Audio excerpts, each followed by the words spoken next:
And I would like to welcome a moderator for the day, Miss Valérie Traoré. Madame Valérie Traoré vient du Burkina Faso. Elle est entrepreneure, chef d'entreprise, pour dire les choses comme elles sont. Quelqu'un de très, very, very inspiring. And I can't wait to hear more from you. Valérie, welcome. Please help me in welcoming Valérie. Thank you very much, Michaela. Bonjour, good morning. It's my pleasure to be here with you. Right Honorable Prime Minister of the Republic of Rwanda, Your Various Excellencies, thank you for being here for this panel, and welcome to all the youth that is here. This panel sets the tone for the entire Youth Connect conference. It's the first one after having heard the great inspiring messages, the encouragements that we've heard this morning. Now we actually get to sit down and dive into the reason why we're all here. For that conversation to happen, a few of them have talked about some of the challenges that we're facing around the continent around employment. But the amazing thing about this conference that I see are two things.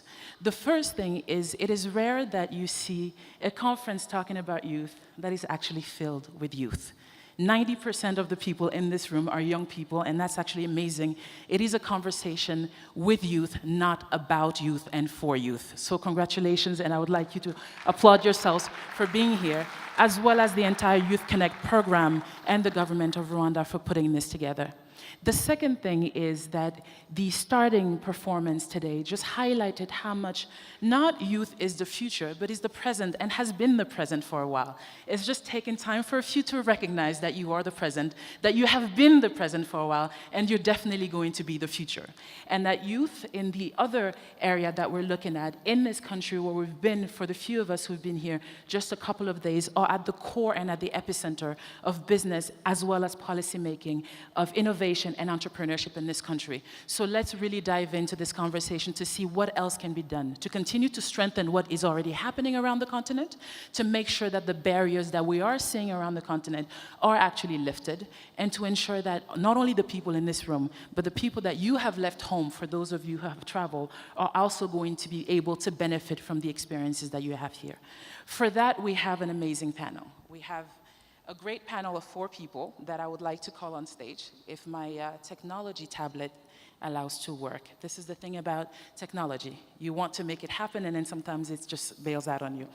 But I will start, now that it's been cooperating, with calling again our guest of honor, because we have such a great example of leadership in the Republic of Rwanda to come on this panel. So, Right Honorable Prime Minister of the Republic of Rwanda, may I have you join us?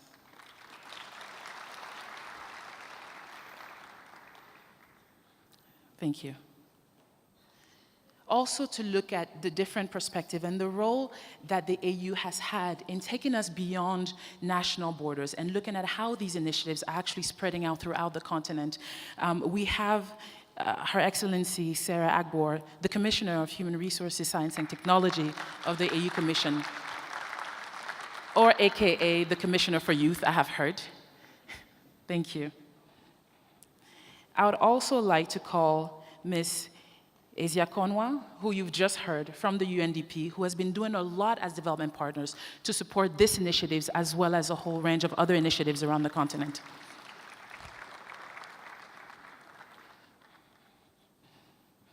And last on this panel, but definitely not least, is one of the young people who are trailblazers, who are leading as examples, who are challenging the status quo. I'd like to call Nicolas Hove, who's the CEO of Uhuru Mining in Zimbabwe. Please come on.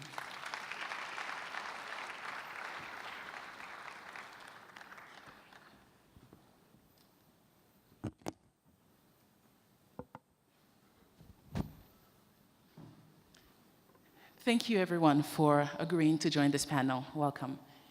So that everybody know how this is going to run, we're going to have a conversation with the panelists for about 20 minutes, 20, 25 minutes, after which I'm sure at the end of it, you might be tired of hearing my own voice. We will open the floor to hear from you questions or interventions that you'd like to make to the different panelists and take advantage of the high-level nature of this particular panel. With the permission of His Excellency, I will actually start this conversation with a youth leader that is on the panel. And I would like to start with you, Nicolas. There are many conferences around the continent, many of which I am sure you have attended. As a youth leader, as somebody who's been engaged in policy, as somebody who's been engaged in business, and who represents what we're saying we want to uphold as youth leadership, you've been to many of them. As the starting point of this conference, what are the key questions you would like to see talked about?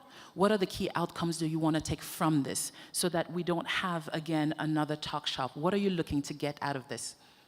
Thank you very much. I'm so excited to come to Youth Connect. It's my first time here at Youth Connect. I've been to Rwanda before on other business, but it's such a beautiful gathering to see young people committed to seeing the state of Africa improving. What I would like to see different, straight to your question, I would like to see a situation where we desist from continuously going on about the same issues, discussion. In as much as dialogue is important, it's very important that we now develop a culture of being champions of action. What we do with what we take away from this event is what remains as the single most important thing. For instance, we'll come and talk about creation of jobs. We'd like to see commitments emerging from this event afterwards. We'd like to see real commitments. If it's financiers, they should come to this podium or meet with young people and make real commitments to finance startups of young people. We have a job crisis in Africa, and one of the ways we see as most efficient in tackling the job crisis in Africa is by ensuring that we support small to medium enterprises. We would like to see real commitments coming from development partners. I know already UNDP, African Union, Africa Development Bank, the government of Rwanda, and many other organizations that are part of this event have made real commitments. So what we want to see is action. How do we develop a mindset that actually perpetuates a culture of execution?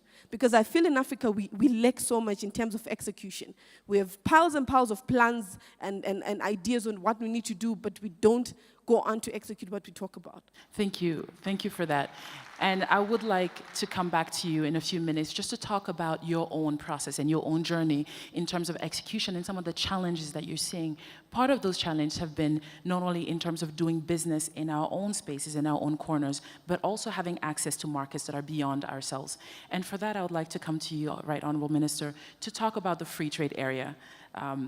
It's been a challenge for many countries to look at that their markets are either too small, that their space, or that their access to others.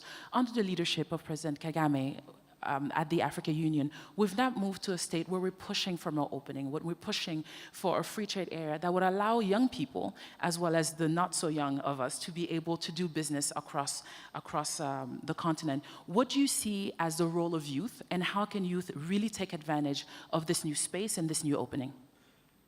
Thank you so much. I like the way this debate is being conducted because it's becoming an open discussion, and that's very, very important for us, for youth, for all people who are here around. The question you are asking is very interesting because we are talking about the role of youth in implementing this African free trade area. The role of youth is very, very important because, you know, we are talking about a continent in which we have more than 70% are young people, are under age of 30, as I said in my speech. And then we're talking about a continent in which we have the proportion of intra-trades in Africa is less than 16%. When you compare with other continents, in Asia and Europe, it's always more than 50%. So it means we have some issue to solve. And we cannot go ahead with that agreement with no youth. We need youth participation because those are young people who need to have innovation, to participate actively in this process. And as we're talking about Africa transformation is not something which happened overnight. It takes time. And now we need those young people to participate in that process because, as I said, it doesn't happen overnight. So the role of youth is very key. We're talking about innovation, and you can see the link, the affection between youth and innovation in Africa. Our youth are really innovating things, new technologies. We're talking about appropriate technology to be used in this process. We need young people to participate. We're talking about a job creation. Those are jobs for youth and women. So I think it's clear that we need youth participation in that process. Thank you so much. Thank you. If I may come to you now, regarding what the role of the African Union has been in not only under the leadership of Paul Kagame, pushing this agreement forward, but in terms of the role of the AU in also mobilizing other governments to buy in, other governments to support, and them seeing the different interests that they have in being able to do it. What do you think are still some of the challenges to be able to really open the doors and be a catalyst to youth transformation? Thank you very much. I'll be guilty if I don't extend my greetings to the AUYVC batch that is in this hall. I bring you greetings from the chairperson of the AUC Commission, His Excellency Dr. Musa Faki Mohammed. He says, bravo, keep up the light and keep the floor aglow. Thank you. Now back to your question.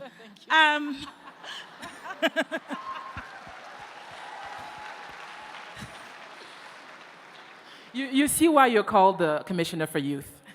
It's just what it is. Thank you very much. Your Excellency, and the distinguished guests of this panel, and Your Excellencies, Ministers of Youth from your different countries seated here, I bring you greetings from the African Union Commission. Your coming here is very important for us and for us to respond to the questions that we are being asked today. Where is the role of the youth? Where have we put the youth? Are we walking the talk that we should be walking to make sure that this vibrant, dynamic, creative, and innovative youth of Africa are able to come on board and give their conversation? What are those challenges? My dear sister, the challenges is that many of our member states, we are not walking the talk. What we do, like you rightly said at the beginning, and what she said, and what the Honorable Prime Minister said, and what she has asked, because she asked a very important question when she said, how do we develop a mindset, particularly in the areas of execution? Their problem is implementation. The problem is execution. Yes, we have the strategies. Yes, we have the policies, but we are not executing enough. Because if we are doing the deaths in the Mediterranean, what we hear in Libya and the continuous migration will not be there. So the African Union Commission, as a secretariat of the African Union member states, plays advocacy, monitoring, and evaluating position. And that is why we have different strategies and different frameworks that we have put up that member states need to take into consideration. And it is significant to note that these decisions are not taken by the AUC Commission. They are the decisions of the member states themselves, because we have what we call the specialized technical committees for the different clusters, thematic clusters you can think of: health, youth, development, education, science, and technology. Now, as the Commissioner for Human Resources, Science, and Technology, where the youth division led by Mrs. Prudence Ngwenya and her dynamic team, who have been playing a very big role in making sure that we train them, one of the ways that we felt that we could respond to making youth come on board is through what you are seeing here today, the AUYVC. The African Union Youth Volunteer Corps is a very essential part in which we use to integrate youth into the system. We need to hear their voice. Like you rightly said, they used to say children are seen and not heard. But these kids these days, they need to be heard if we have to make sure that things go in the right way. Now, what are the things we've put in place? There is also the African Skills Initiative that we have. And we have the celebration of the African Youth Day on November 1st. But before that celebration, we normally start with different activities. Last year, we had a tripartite agreement between NEPAD and 140 private sector individuals who came with the youth of Africa, over 450 of them, to sit in the same room for us to be able to find how creativity, innovation can actually be made into final products by sponsoring from those who have the money to do it. Can I come back to you in a minute to talk about what has worked? I think there's a lot of initiative that you talked about, and how can we learn from that? Isiakoma, if you can give me just a second to go back to Honorable Minister, because she said something that I want to pick at, and I think both of you have referred to, it's about action, it's about doing. The policies are there, the frameworks are there. And as I said earlier, for those of us who have been in Rwanda for a little bit, you cannot help but notice how young people are running things here. You see it everywhere. So what is it? And I think the leadership of Rwanda is also recognized at the Africa level because we see things are being done differently here. So what has your government put in place, do you think? What has been the key things that have taken it from policy to actually seeing those changes on the ground? If you can just share a few of the tips with you, and then I'll come back to you about how the UNDP is supporting those initiatives and how you see as how we can scale it up in some of the things that you've talked about. Thank you so much. I think the most important thing we have done in Rwanda, our leadership have done, is to educate our people, to make sure that our people are educated. That's the first thing we have done. And when we talk about education, it was a matter of knowing what you want as a country. You educate people, but in which kind of sciences you want people to go. And now we have our policy, which is like, we're trying to motivate young people to do what we call technical and vocational trainings. Those are things which are really market-oriented. So we have started even seeing now our young people, when they finish, they graduate from high school. We have seen those results this year, actually, this school year. Those young people, they don't want to go to the traditional universities. They want to do technical and vocational training schools. That's their choice now. We're not forcing them to go there, their choice, because they have seen why the importance of that, because when they exit from those kind of program, those are people who are innovating things. We have seen now young people who are innovating, who are putting in place some IT systems, making some small kind of factories, making like wines, making spare parts for cars, making a lot of things now. And those are young people who are under age of 30. Those are people who are graduating from those technical and vocational trainings. The second thing was to try to show our young people that we want to create jobs, but not any jobs. We need to see our young people being what we call youth employability. But we want to have what we call a productive job, not any job. And now our youth, our young people understand very well what it means to have what we call productive employment. So, and we invested heavily in education, we invested heavily in technology in Rwanda, and now this is how we see things are really improving in our country in terms of technology, in terms of development of youth, and in terms of also youth participation in all government policies. Thank you. Thank you so much. So we're talking about not only the policy space that needs to be in the right way, the willingness and the action of the government that follows that, programs that are quite clear around education and the type of education that will ensure that young people are able to participate actively in the productive space. And of course, we're looking at how young people themselves take advantage of these opportunities that are abounded in some ways. Now I'll come to you and say how, you've touched a little bit on it, but what is the interest of the UNDP particularly in this kind of initiative, including Youth Connect, and how are you supporting that, both in terms of what Nicola has saying, in terms of creating the opportunities and making the commitments and following through, but also helping governments, helping states to be able to respond to that? Thank you, Valerie. I think, you know, you started off by saying something I think is quite fundamental, and I've witnessed as a development practitioner that we often do these programs for youth and not with youth. And this is the change that we're introducing here, that, you know, there's an African adage that says, you can't shave a man's head in his absence. And I think we've attempted to do this often without the youth. And the new way of working is really to create these platforms where the youth are the dominant voice on matters that affect them. UNDP is the development arm of the UN, but it works within a larger UN system. And in each of these countries where we have presence, and it's most countries in Africa and elsewhere, you have UNDP working with other agencies, often in a joint manner. You have UNFPA, UNICEF, all of these, ILO, all of these agencies have youth-focused programs. But what we're doing lately is to bring it all together under one umbrella so that we can achieve greater impact. And in Rwanda, I believe, there's been a joint youth initiative of the UN that has also been supporting Youth Connect. In other countries, we're having the same experience. But I think what I want to highlight here is our commitment to support the hub, the Africa Hub, because it's important that Africa is learning from Africa. The design has always been that Africa looks outside of Africa for solutions. And yet, we are a continent of 54 countries, diverse. Africa is not a country, even though it's always portrayed as if it were a country, but it's a very diverse continent with over 1 billion people, and that means a lot of experiences there. So what is born here in Rwanda could become a template for adapting in other parts of the continent. That's why having the AU here and also the ministers of youth from the different countries, it's incredibly important that we begin to replicate this experience in every country. And the hub, which we've invested in, it's really intended to help facilitate that. Thank you so much for that. And now I'll come back to you. I realize I don't have much time left, so I'll maybe ask you the last question and then open the floor so we can continue the discussion in a wider sense.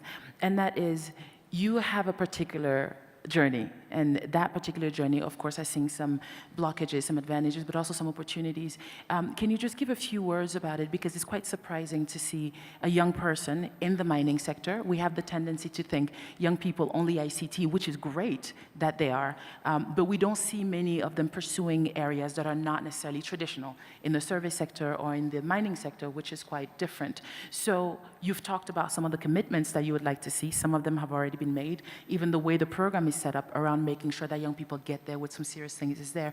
But could you talk about some of the ways in which you have taken advantage of the opportunities that were spoken here, not necessarily a particular program, but being in education, your own curiosity, and how you came to be a CEO of a mining company today? Okay, so half the time when I tell people that I'm in mining, the expectation is something else. But what I want to talk about is the fact that I got into mining out of curiosity. I had so many questions I was asking myself. If they say Africa has so many minerals, how come we have nothing to show for it?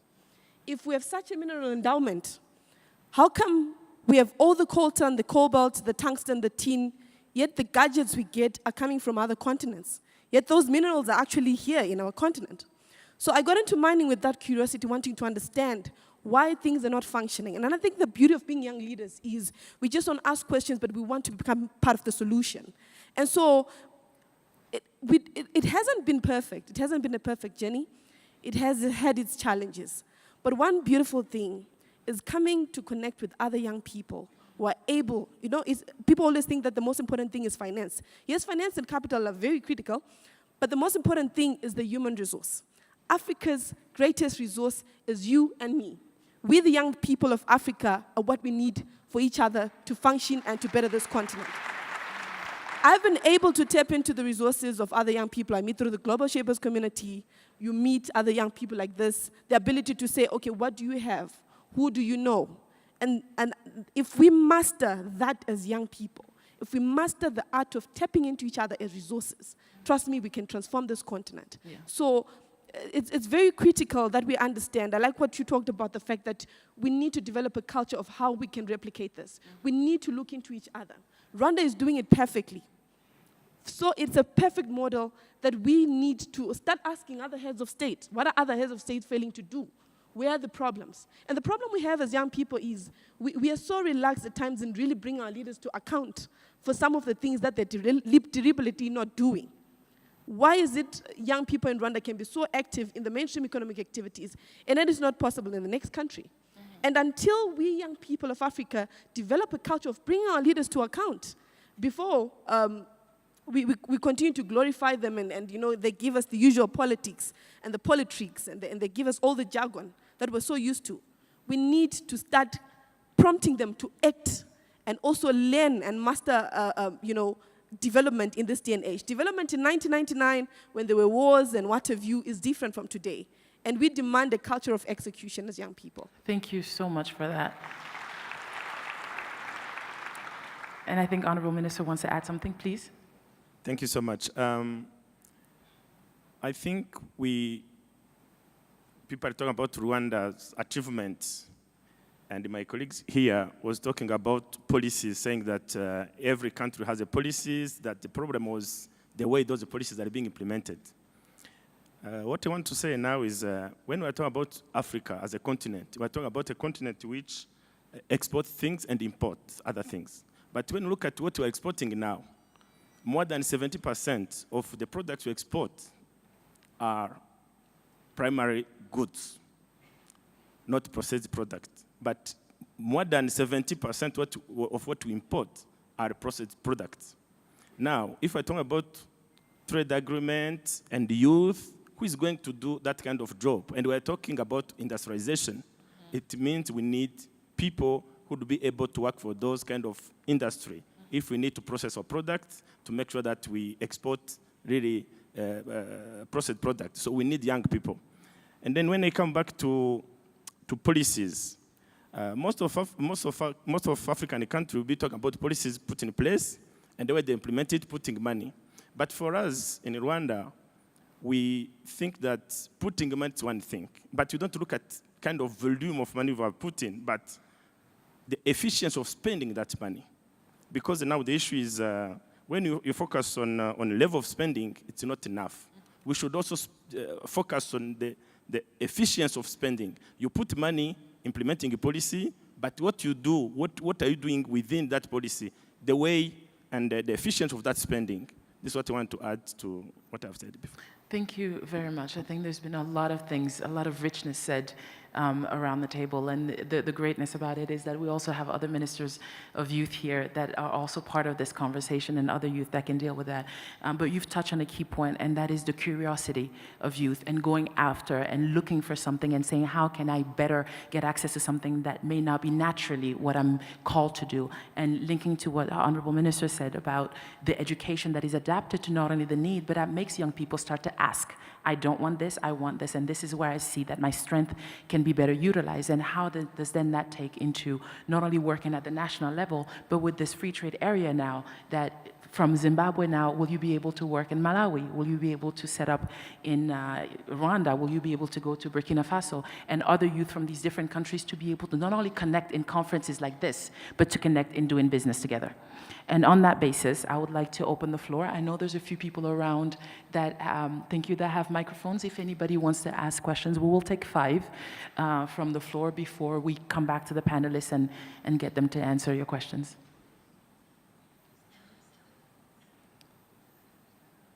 There's one here. Young people, I don't see you raising your hand. Okay, you can't, I see one here. I'm told, just give me a minute to go by section. I am going to get in trouble for this because I can give to 5. Oh, he's really adamant about asking his question, and his neighbor is also campaigning for him. So we'll give him, there's somebody in this corner, the lady in green.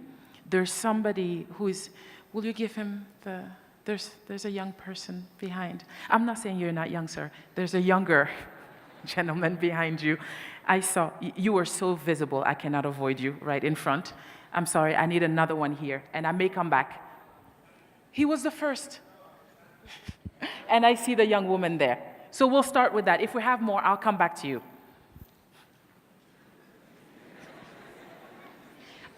I have noted you. Thank you. Yes, sir. Thank you. Thank you so much. I am Dr. Smaila Ouedraogo from Burkina Faso, Minister of Youth, Vocational Training and Employment. But I would like to go in French because I am fluent in French than in English. Je voudrais dire merci pour l'opportunité qui est créée ici pour que nous puissions, avec les jeunes, échanger autour des problématiques de la jeunesse. Et dire que c'est une bonne chose, comme je le disais à madame à côté. Chez nous en Afrique, il y a une question qu'on évite très souvent avec les jeunes, c'est le pourquoi. Le pourquoi, le comment, le quand. Comment et quand, il n'y a pas de problème. Mais quand un enfant commence à demander pourquoi, ça devient un problème fondamental. Et je pense que Youth Connect donne un plateau qui permet aux jeunes de poser des questions et également d'apporter des solutions. Et nous autres, qui ne sommes plus jeunes, nous devons alors aider à créer un environnement favorable aux jeunes pour qu'ils puissent mettre en œuvre leurs initiatives. C'est ce qui m'amène à un commentaire. On a parlé d'entrepreneuriat, Madame Traoré est entrepreneur, beaucoup d'autres jeunes ici ont envie d'entreprendre, mais on ne peut pas, malgré les capacités d'innovation qu'on a, les inventions qu'on crée, on ne peut pas innover sans ressources financières. Tout à fait.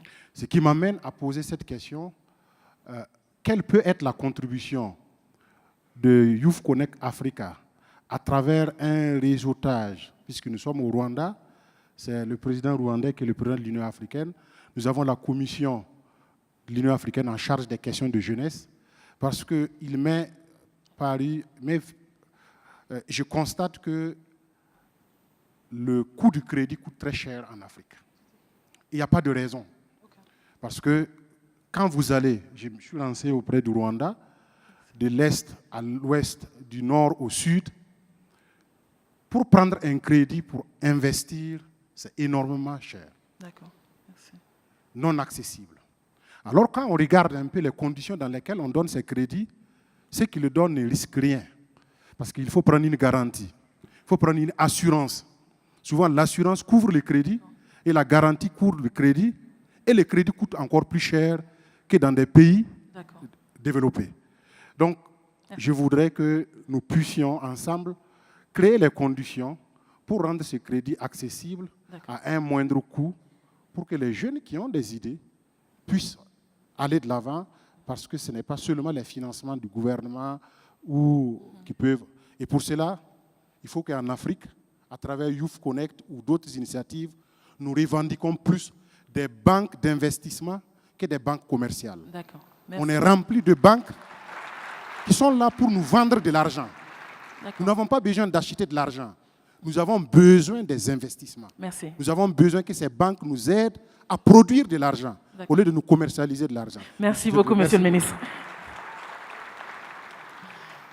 Je pense que les jeunes sont d'accord avec vous par rapport à ce besoin exprimé de financement qui est réel pour la plupart de ceux qui veulent entreprendre. Merci encore. Oui, absolument.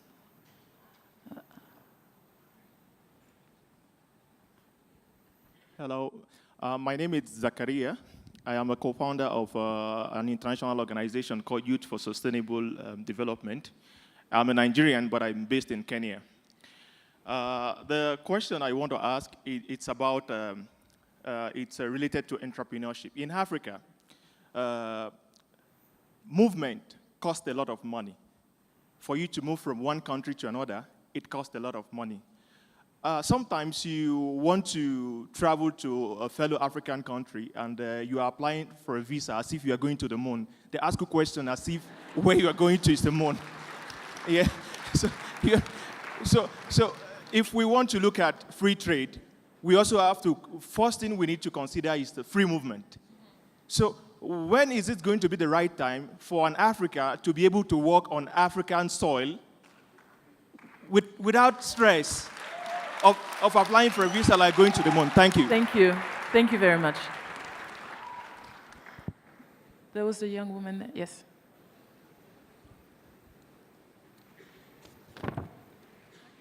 Thank you.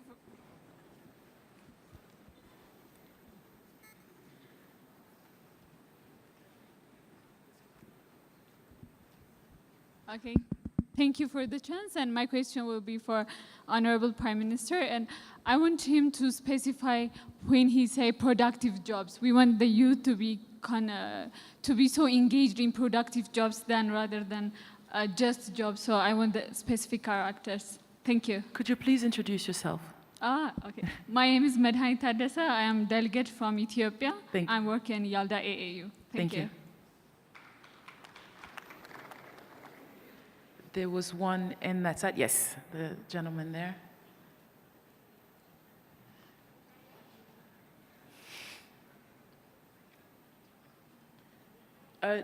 No, he was down here. Sorry. I'm really sorry. It's just the beginning. We have 2 days together. Thank you all. My name is Shoaib Abdullah Hassan. I'm a doctor, medical student, just graduated, fresh graduate. I'm a bit close to my colleague from that corner. Since African Youth Connect comes once in a year round, coming all the way from 54 countries to Rwanda, costs a lot and a lot of questions through all those transit countries. Is it possible to have or to learn? And the question is directed to His Excellency Prime Minister. How possible is this quarterly to have a mobile African Youth Connect that moves the Rwandan energetic and creative young experts to the neighboring or maybe to the cross-border countries to share their experience, rather than always coming costly once in a blue moon into maybe once in every year. Thank you. And we are here around 10 people, all of them coming from Somalia to take lessons from me and experience. Thank you, my colleagues. Thank you. Here. I still see you.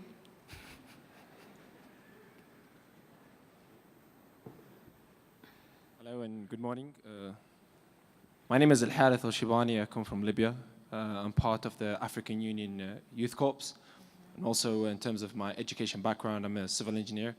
And I'm currently working as an English teacher and also a foreign relation officer. I wanted to aim this question to Madame Nicole. I'm a part of an entrepreneur as well. I have ideas, many ideas, especially within my community, within my country. Although I have a specific problem, which is understanding how I'm able to change the idea into reality. And I wanted to ask you, during your time of starting up, what was the greatest challenge you've actually had or received? And how were you able to actually use different methods of assistance and you attained to create this idea into reality? I hope it's clear. Thank you very much.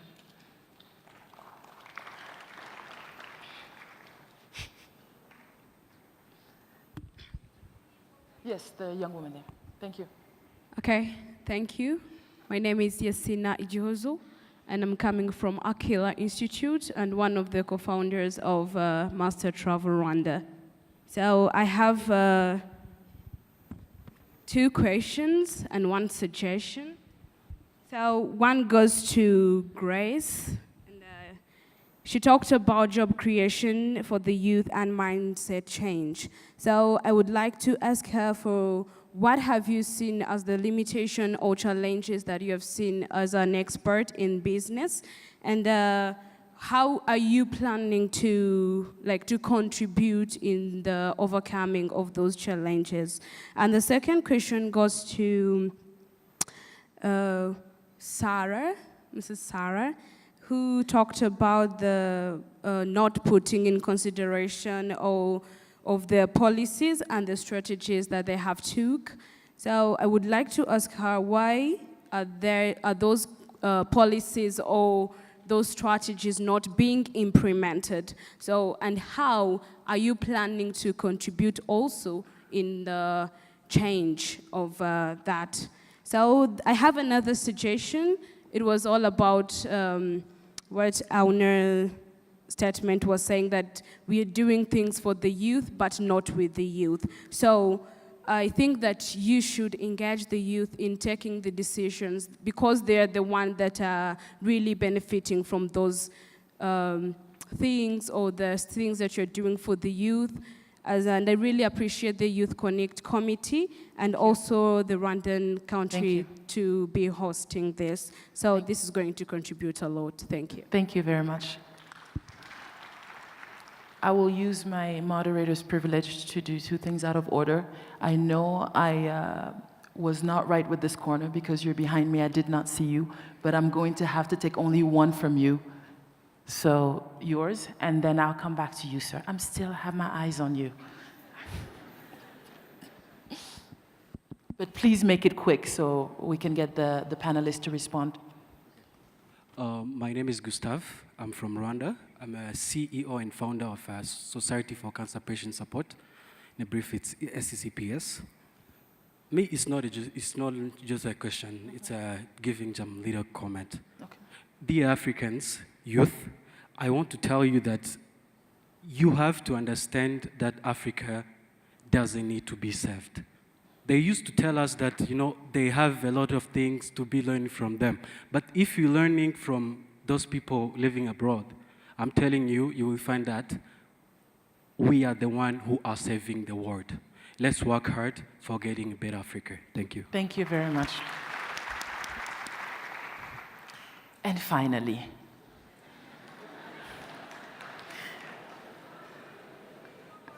if I've gotten outside of the program to give you the floor, please make it quick. Thank you. Thank you. Only my introduction is very long anyway. I will cut you off. Okay, sorry. Let me just go straight. Yes, thank you. The numbers of youth we have in this house is enough to change Africa, more than enough. The problem we have in Africa, which must take drastic steps to address, is the political will. No matter the kind of job you want to provide for Africans, if the political will is not there, it will not work.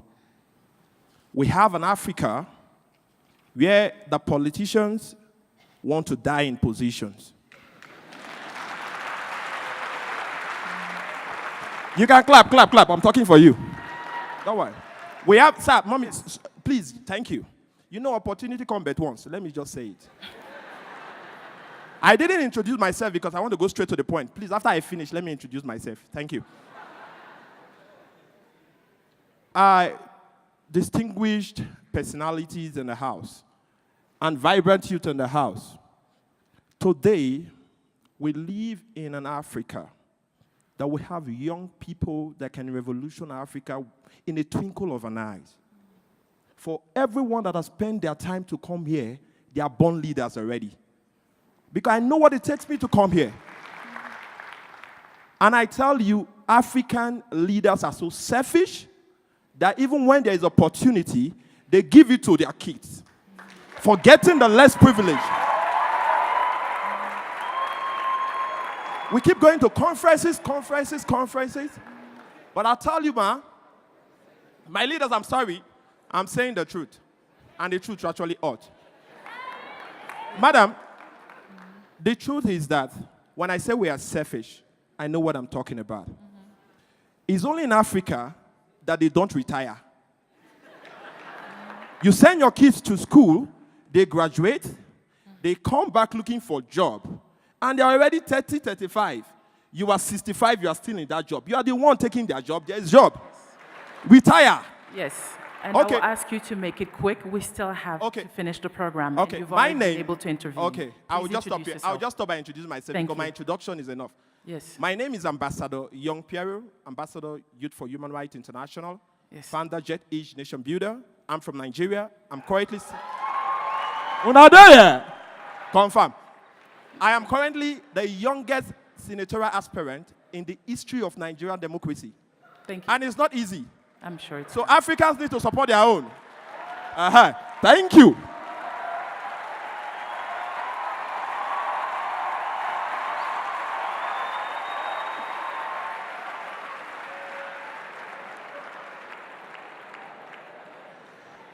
Thank you very much. What is clear? Thank you.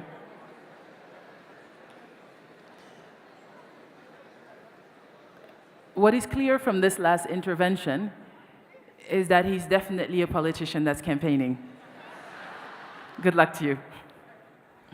On that note, I know that there is another intervention from the floor that I would like to take from His Honorable Minister from Burkina Faso. I'm really sorry. I'm happy to stay here until 6 p.m. to have this conversation, but there are other sessions that have to go on. So out of that and the time of the other people, I will not. But I know there was one request from one of our honorable ministers to say one word, and then we will come back to the panel and close. But do not be heartened. There are several sessions, several interventions, several moments where you continue to be able to interact with our distinguished guests who are here for the entire conference.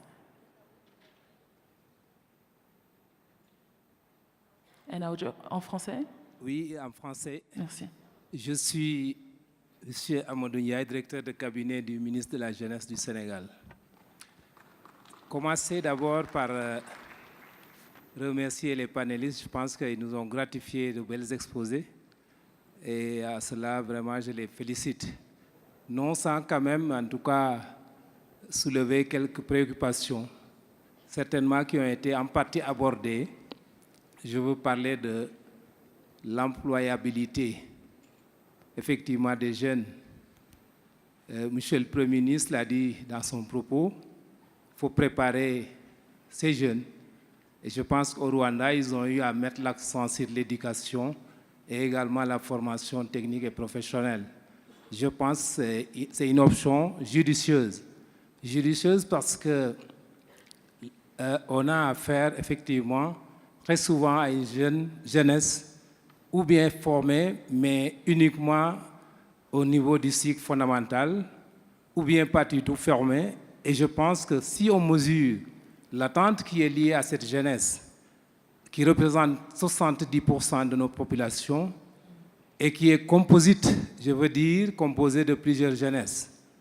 Il y a une jeunesse analphabète, il y a une jeunesse rurale, il y a une jeunesse urbaine, il y a une jeunesse, en tout cas plusieurs catégories. Est-ce ce que fait Youth Connect Africa intègre justement cette dimension plurielle de la jeunesse? Et si oui, comment il entend effectivement prendre en charge les préoccupations de ces jeunes villageois, en tout cas qui ont besoin également d'être accompagnés, d'être encadrés, d'être soutenus également dans un processus d'autonomisation. Merci. Merci à vous. Beaucoup de questions. I'll switch to English. Lots of questions, some directed specifically at a few of you on your panel. So we'll just now have an opportunity for each of you to take a few minutes to respond and maybe also say a few last words if you have, so we can wrap up this session without having to come back to a few last words. Maybe I'll start with you around the support and the work. I think the question particularly around investment and financing, and how do we get banks and other actors to be able to join in. The UNDP as a UN organization obviously has a role, but how do we mobilize the private sector and banks that also have a role in supporting this to be able to intervene? Oh, And just any to, other question you want to deal with? confirm that private sector is key, and Youth Connect has actually made quite an effort to bring the financial institutions in the game, Africa Development Bank for one, but also the World Bank and philanthropists, several private sector entities. And I think we just need to continue to expand that. It's just to confirm, yes, that financing is central. Okay, thank you. And I'll come to you now, a couple of questions, and feel free to answer any others, but there's two that I think were quite clearly directed at you. On the one hand, how do we make sure that traveling to through the continent does not feel like we're asking to go to the moon? That was a very clear one. And then also, how do we move from this corner? How do we move? A lot of us talk about from policy to action. How do we make sure that happens? And what I like is she was very directed. What are you going to do to continue to support that? Thank you very much. Here in Kigali, we made history with the African Free Trade, Continental Free Trade Agreement signed by members, African head of states. And there are 55 states in Africa, not 54. So African states signed that agreement. Now, to do that particular agreement, there was need for the free movement protocol to be signed. Some African member states have signed, and some are yet to be convinced to sign for various reasons. The African Union Commission, like I said, is the Secretariat of the African Union, and we play advocacy function. And each country in as much as they are members of the African Union, also have their sovereignty. So if they don't ratify, we cannot go to that country to make them ratify. And that is why normally we move through their ministers, the ministers responsible for those particular fields and thematic clusters in meetings like we have organized today, like what you're having here. The ministers of youth who are particularly functioning with the youth are the ones seated here, not the ministers of education, because they know what to do in their various countries to make sure that these policies walk the talk, not just sitting there. Then the other one is about how do we move them. We move them by reminders. We move them by having specialized technical committees, meetings on those various subjects that you have mentioned. And how do we make you, the youth of Africa, to be part and parcel of the conversation? I think we have the African Youth Charter. And this African Youth Charter is a document that guides all member states on how they are supposed to deal with their youths. Out of that, we have also initiated this African Skills Initiative. It's been on all, for more than 3, 4, 5 years. It's been on. And it is that member states need to make sure, like in the AUC, we insist that 35% of the staff must be youth under 35 years old. That is a policy that has been put up. And we are also working towards gender parity at the African Union. Okay. So the way we move member states to act is for them to remember the decisions they took, because those decisions are taken by the 55 member states. It is not us who impose it on them. They take the decision. Yet there's a kind of a lethargy where sometimes they're not able to move. But like the minister from Burkina Faso just said here, coming here, and the conversation I had with the Minister of Youth from Angola while we were waiting to go to our various hotels, says that the reason why they are here is to come and learn from best practices, see how it is done, and then let us go back home and see how we can work it together. The youth are very important, and they are the force that we need for the transformation of the Africa we want for Agenda 2063. Thank you. I'm not sure they all got the appeal that you just made to youth here, which is that if your governments are going to do this, you need to keep on pushing, also at the national level. I think somebody earlier said how much the power is in the hands of the youth, and together they can transform Africa, and that comes through asking for accountability. And the governments that have signed, how do you take your own government from signature to actually action? The power is actually in your hands for a large part. And then I'll come to you, Honorable Minister. There were a couple questions directly directed at you, including the one about what you mean by productive jobs, and then others around what Rwanda is actually doing. A few of the questions have been about Youth Connect itself, and I'm not sure this is the panel, but if you can touch on that as well. Thank you so much. I think, let me start by that question about productive job. It means when we are trying to make this effort of creating job in our country or in any country, we need to make sure that the jobs we are creating are decent jobs, where people can go with their skills, and then they can get a decent salary. This is what it means. Maybe I should use that expression of decent job. This is the meaning. And that job has to be sustainable. We don't want to see people, young people, starting a job, stopping the following day, starting another one, stopping the following day. It has to be a sustainable job, which is linked to your skills. That is the meaning. Thank you. Thank you very much for that. And then I'll come back to you. There were a few directly also addressed to you, particularly around what are the key challenges and difficulties you've seen, and how have you overcome them, and what are some of the key lessons that you can provide to some of your colleagues who are here and who are looking also to get into entrepreneurship or make their own dreams come true. All right, thank you so much. I'll start with the question from the gentleman from Libya. You talked about how you can, how can you get from ideation stage to a sustainable business or an actual product? How do you move from that stage, which is a very big challenge. Even one thing you need to keep in mind is the challenges you face in business now, from my experiences, are the same challenges you continuously face. You just need to know how to adapt and quickly learn and move. It's about speed and scale. How fast do you learn? How fast do you adapt? And how quickly do you move from the lessons you get? One key thing I'll advise you to do is, there are no in Libya, I'm making a commitment to actually connect you to people who will be able to assist you to move from ideation stage to a final product or business. Mentors are very important. You can't do it alone. You need to know that you need mentors. I've had people who literally have taken me, people with over 50 years experience in mining. I go to them, I sit down at their feet and learn. I go to the bush, I wear my helmet, I wear my boots, and humble myself and learn as much. It may not be the best lessons to learn, it may not be the most ideal way to learn, but I have to learn.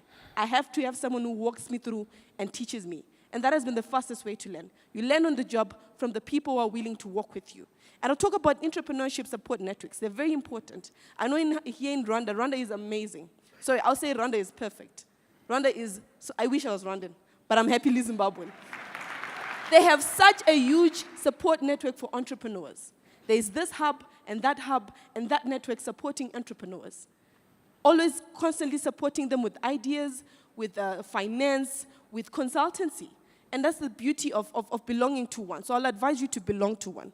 So that's one thing I would also want you to know is know your strength. The challenge at times is you're brilliant with ideas, but you don't know how to bring it into a product. So you should know your stage. If you find yourself brilliant in ideas, it's okay. It's not a limitation. Just find a person who's able to get the job done. So that helps you move fast and complete tasks. I'll get to the lady who asked about the issue of mindset change. That's a very important question. Clarity of vision is important for us Africans. We have everything. We have everything we need in Africa. Resources, the human capital, the right leaders. As you can see on this panel, distinguished panel, beautiful panel, of people who are willing to support us as Africans. But it comes to something. I'll tell you something. How many people in agriculture in the room? If you see cocoa, what do you see? Do you only see cocoa, or do you actually think about how you can add value and start thinking about beneficiation of that cocoa? That's what mindset change is. It's simple. Instead of seeing cocoa, we need to start seeing chocolate. Who's willing to finance you and so that you develop a chocolate factory in your country? They argue that Switzerland chocolate is the best because of some milk and all other things I don't want to get into. But who says it can't be done in Africa? Mindset change is simply saying, we have lithium in my country. We're the 5th largest lithium deposits in the country. Do we only see lithium? No. We should start talking about building our own Tesla. Who's talking about using the lithium in Zimbabwe to develop electric motor cars? That's mindset change. You see the end product and not the raw material and envy. How do you see the tungsten in the DRC? Do we only see the tungsten in DRC, or we should start seeing the batteries? Do we start seeing the cell phones, the full product? And it's about industrialization in Africa. We need to commit ourselves to getting the work done. Industry is not about policy only. Industry is not about fancy meetings. Industry is about getting to the job, sweating and making sure we get the job done. And until we start creating that and supporting young entrepreneurs in Africa with industrializing, then we will not see a successful Africa. I don't care what time frame we have, Agenda 2063, 2040, if we do not start industrializing now and start actioning value addition and beneficiation, Africa will remain stagnant. And I don't want to talk about the negative side. We will achieve this. We are the human capital. We are the young people. We have the ideas. The finances are here. So let's get to the job and get the work done. Thank you. Thank you very much for that. I will not try to add anything to that because I think you've summarized it very well. And you've just also emphasized what Right Honorable Prime Minister has been saying about industrialization. And on that note, I would like to ask you, Right Honorable Prime Minister, if you have a few closing words before we let this distinguished panel go. As she's been saying, Rwanda is our example, is the example of all of us. So please give us some parting words. Thank you so much. What I want to say is that Rwanda, someone asked one question about how I think Rwanda can go and share our experience with other African countries. What we have now, we have what we call homegrown solutions in Rwanda. And what we have done, we have put in place now in a kind of institution in charge of putting together all those good examples, good practices. And then anyone who's coming from abroad can come, sit with our team, learn from what we have done. But again, we don't want to say that Rwanda were just example in everything. Also, we learn from other people. So this way, we travel to other African countries to learn what they have done. So what we are trying to promote as the government of Rwanda is that South-South cooperation. That's very key for Africa if we really want to develop ourselves as a continent. Now, coming back to that concept of youth participation in our development as African continent, when you can see what we're trying to do to empower our youth, we have first to educate our youth, to make sure that our youth have skills, because there is, in any job we want to create, there is a kind of need, skills needed for that job. So we have to make sure that our African young people have those kind of different skills to work for our industries, to work for our companies, That's the first thing. The second thing is, as the Minister of Youth in, Burkina Faso? Yeah, I was saying that the cost of money in Africa is high. But for a young person who is starting his business, normally we have what we do in Rwanda, we try to encourage those people who have innovation. So we have set up a kind of what we call innovation fund. So that innovation fund, what we do with that innovation fund, it's to help those young people to translate their idea in a project, in a bankable project. Then when the project is bankable, now we can go to the bank. But at the beginning, you need to have some money from government. So now in Rwanda, we have that innovation fund, which was launched a few months ago. But before that, we used to have another fund which used to help our young people to innovate. The other thing we do in Kigali here, we put together all those young people who have ideas. We put them together in it's not a classroom, but it's in a room, what we call a K-Lab. So you come, you have innovation in ICT, another young person have innovation maybe in agriculture, in transport. So they are together, so that's the forum where they can exchange ideas and learn from each other. We're talking now about connecting young people who have ideas to the bank. But we need also to make sure if those young people have what we call financial literacy, because we are connecting people to the bank, but they have to know how to deal with banks. How do you negotiate that interest rate, the grace period, and so on? So in developing that kind of innovation in our young people, we need also to connect them to the market, but also connect them to the different bank systems. Now, to conclude, I would like to say that what we have to understand as Africans, as I think that was former president of US who said that we cannot always build the future of our youth, but we need to build our youth for their future. So this is what I want to say. We want to have our youth in Africa sitting on the driver's seat to drive our development, our economic development, and our transformational, our continental transformation. Thank you. Thank you very much. You've heard the message. On that note, I would like to thank the panel, the distinguished panel, and ask you to help me in thanking them absolutely for these great interventions.